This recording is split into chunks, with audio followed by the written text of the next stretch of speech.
Joining me now to react to my open and much more, author of Firebrand, Florida Congressman Matt Gaetz. All right, good evening, Congressman. Am I wrong? You're not. I would add obstruction of justice to the potential violations of federal criminal law.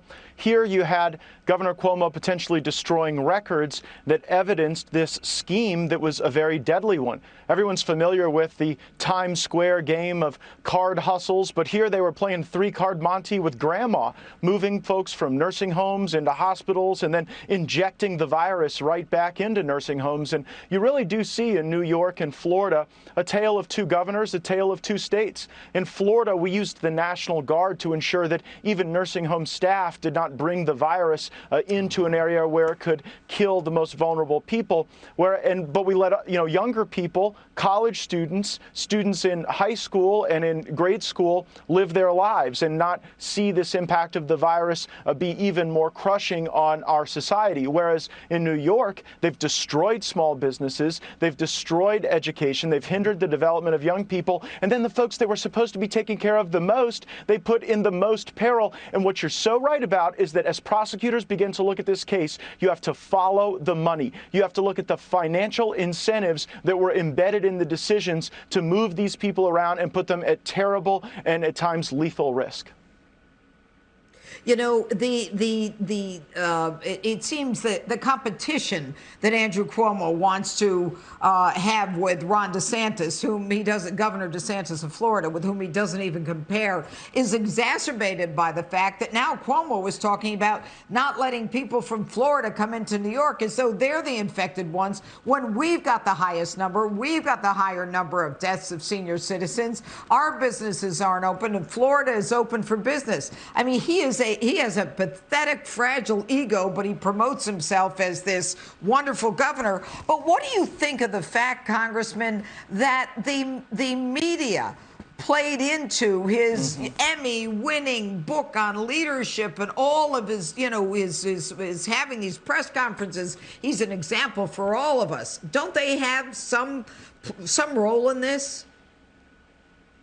Oh, the media is absolutely culpable in advancing this mythology of Cuomo that is belied by the facts, and the facts keep getting uglier and uglier, both for the governor of New York and the media. Now, it wasn't just Ron DeSantis that they were smearing. At the time, we were going through a presidential election, and while they were promoting Andrew Cuomo as the great oracle of response to the coronavirus, they were conducting the flu d'etat against our president, acting as though everything he was doing was causing this virus to be more deadly. The reality is the 45th president put us on the path to the fastest, safest vaccine development the world has ever known. And, we are still seeing the consequence of President Trump's actions in the saving of lives. And sadly, we're only starting to unearth the extent to which the actions of Governor Cuomo cost lives, because when people died as a consequence of their policy decisions, they recategorized those deaths as deaths in a hospital. So someone could get infected in a nursing home, get moved to the hospital, and then they cooked the books to make that a hospital death,